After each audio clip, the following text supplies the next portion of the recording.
A very good morning, children. Hope so you all are keeping well. In the last class, I had completed chapter 6 from your first flight book, that was the 100 Dresses part 2. And let me continue today with the poem 6 from the same book, namely Animals, written by Walt Whitman. And this poem is taken from Song of Myself in Leaves of Grass. Okay, little bit light is thrown on the life of the poet. Let me read out. Walt Whitman, born in the year 1819 and died in the year 1892, is a major figure in early American poetry. In an age when all poetry was rhymed and metrical, Whitman made a break with tradition and wrote a revolutionary new kind of poetry in free verse. He was a nonconformist in all respects, including his social life. So, this is about Walt Whitman. And now, let me start the poem. As you know, I will read the poem stanza wise, and I will be discussing the difficult words in between, and then I will explain in detail the poem, and at the end I will be dealing with the poetic devices and the rhyming scheme used in this poem. Okay, so be with me, children, and try to understand it. So before proceeding with the poem Animals, let us know what this poem is about. As you can see, the poet tells us that he feels more at home with animals than humans, whom he finds complicated and false. Means what? In this poem Animals, the poet, he praises, he appreciates the animals because he considers them more better than the humans in many ways. Okay, and he finds many negative qualities of human beings which he never finds in animals. Okay, so that's why he just wants to praise the animals for their qualities which should be possessed by the humans, but anyhow they are lacking those qualities, and that's why the poet, he turns towards animals. So let's begin the poem. I think I could turn and live with animals. They are so placid and self contained. I stand and look at them long and long. So the difficult words here are placid. Placid means calm, peaceful. Another word is self contained, that is self satisfied. Okay, so what the poet wants to say in this stanza, the poet, he desires, he wishes to move towards the animals and live with them. Why? The reason is that because he finds them more calm and self satisfied. Okay, and they live very peacefully with themselves in their own natural habitats, and they never complain about anything. That's why the poet here wants to stand and look at them for the long period of time. Okay, why here he tells them so peaceful and self contented? Because you see, in today's world, children, every one of us, we are never satisfied with what we have, what we possess. Okay, never. Though we have everything which fulfills our requirements, our needs, still we lack some or the other thing. Okay, we never get satisfied. But the animals, they don't possess this quality. They are very calm, peaceful, and they enjoy their self-contented life in their natural habitat. That's why the poet wants to turn towards animals and live with them. Next stanza. They do not sweat and whine about their condition. They do not lie awake in the dark and weep for their sins. They do not make me sick discussing their duty to God.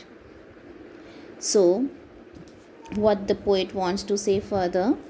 Let's see. Any difficult words? Sweat. Sweat, perspire when you go out to play. Okay, and when you come back from that very tough hot sun, the whole of your body is full of sweat, isn't it? So that is your perspire. Whine means to cry or to complain. I don't find any other words over here. Difficult one. So they do not sweat and whine about their condition. What the poet says, that the animals, they never complain or they never cry about their conditions as like those of the human beings. Okay, how? Because they eat and they sleep peacefully, while the humans, what they do, they always are involved in their complaints. They only commit the sins, mistakes knowingly, and they complain about that, and they are not able to sleep even. Okay, they do not lie awake in the dark and weep for their sins. Means that only that they are not able to even sleep during the night time, and they just go on crying. Weep means to cry. For what? For the sins or for the mistakes which they only commit knowingly. Okay, so they have many complaints, and that makes them cry. They do not make me sick discussing their duty to God. What happens? Okay, now the human beings, what they do, sometimes they do the charity work, they do some kindness to others, and they boast of themselves. Means they start praising themselves only, that they have done such a great work, they have done this good work or that good work. So they just go on discussing if they have done something which makes God happy. Okay, so here, that only all these negative qualities of the human beings makes the poet sick. He never likes that. Okay, so animals here are very simple hearted, and they even do not worry about praying to God, because they never commit the sins. So there is nothing to worry to pray to God or to do any kind of such kindness or charity. But on the other hand, humans, they commit the sins, and then if they do little kindness also, they want to boast of that they have done something good work. Okay, and they are praying to God. So the animals here are very pure of their hearts, and they do not need to pray to God for forgiveness, while the humans need to do that. Hope so it's clear. Coming to the next lines. Not one is dissatisfied, not one is demented with the mania of owning things. Not one kneels to another, nor to his kind that lived thousands of years ago. Not one is respectable or unhappy over the whole earth. So the difficult words you found are demented. Yeah, demented means mentally ill. Okay, you can say in other word, mad. Okay, and mania means the craze. Here in this stanza, mania means the craze, or it is the state of being madness only. Owning means to possess something. Kneels, you know very well. Okay, kneels means to bend on your knees. So now, no one is dissatisfied, not one is demented with the mania of owning things. Okay, so what the poet further wants to say in this stanza, that the animals, they do not possess the things like the humans.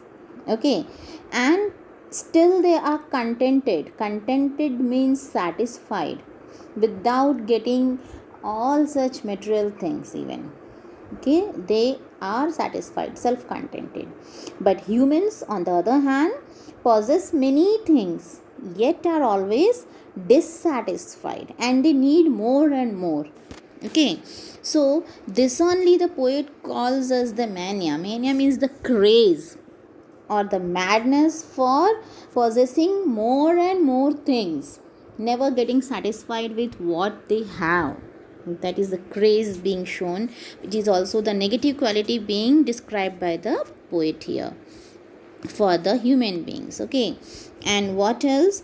No one kneels to another, not to his kind that lived thousands of years ago.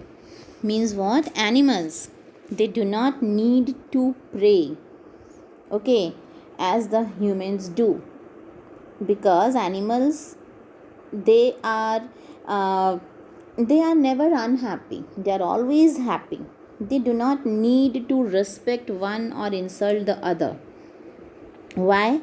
Because there is equality among the animals. They never create any difference among themselves as the human being creates. Getting, children? Okay, so that is only, no one kneels to another, the animals. Okay, they never bend or they never respect or insult the other one. Why?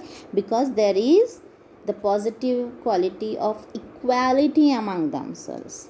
Okay, so here no one is respectable or unhappy over the whole earth, means they do not need to respect or insult, because they are equal and they are satisfied with themselves.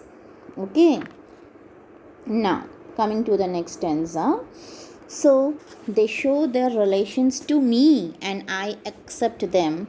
They bring me tokens of myself. They evince they plainly them plainly in their possession.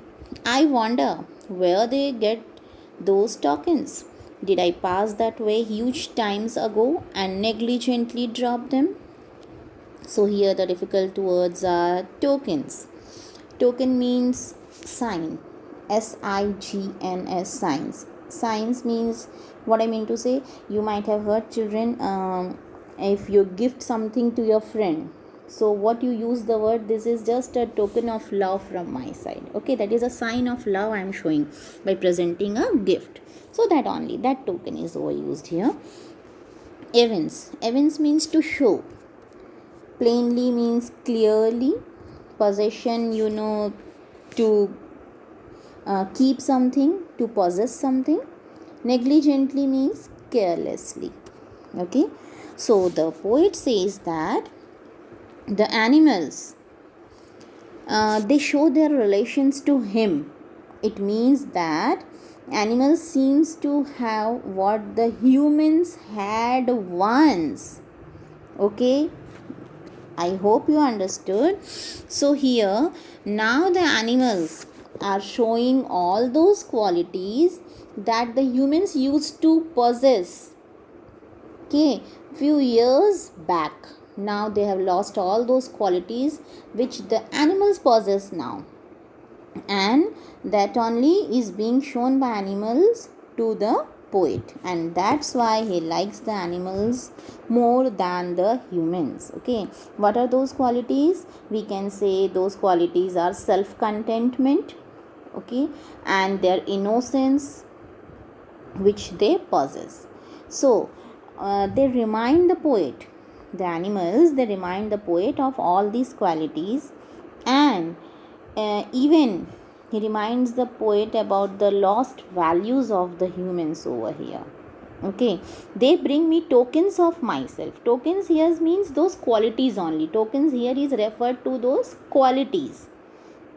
Okay, and they evince, they show them very clearly. Who show? The animals. They show all the good qualities what they possess now. They bring those qualities to the poet and he accepts them. Okay, and further what is said there, I wonder where they get those tokens, means the poet is really surprised. He wonders here that from where those animals they got those qualities. Okay, which the humans have completely lost in today's world. Did I pass that way huge times ago and negligently drop them? So the poet believes that the humans themselves have dropped those qualities, those virtues, the moral values long time ago. Okay, in their madness, for what purpose? To possess more and more, because they never get satisfied, they are never contented with what they have. So here, due to their own negligency, their carelessness, the humans, they have lost all their virtues, their good qualities which they used to possess in the past. Okay, for what purpose? Only because of their craze, their madness to possess more and more things. So here I complete the poem, children. Once if you will go through it again, definitely you will be able to understand it more clearly. Okay, so let's come to the rhyming scheme. Already it was told here in the introduction part that this poetry is in free verse, means whenever the poem doesn't have any rhyming scheme, you understand, I hope so. I explained you in the previous classes also. There are no rhyming words at the end of the sentences. Okay, they sound complete differently. So here this poem is in free verse. Next, coming to the poetic devices. The first poetic device that I found in the poem is alliteration. Alliteration, you know, the repetition of the consonant sound, isn't it, in the same line. So if you see in the second stanza, third line, they do not make me, ma, that is the repetition of the consonant sound over here. So I can say that alliteration is being used, okay, as a poetic device. Next important poetic device I would like to tell is anaphora. ANAPHORA. Anaphora means when the same words are repeated in the consecutive lines. Here in the second stanza, if you see, children, the first line begins with the words they do not. The next line also begins with the same words they do not. Again the third line begins with the same words they do not. Means here the poetic device anaphora is being used where the same words are used in the consecutive lines. Hope so it's clear to you. So here I end this poem, and you all try to recall it, and always prepare your notes on time which are provided to you. So let me end the class today. Till the next class, goodbye children, and have a good day.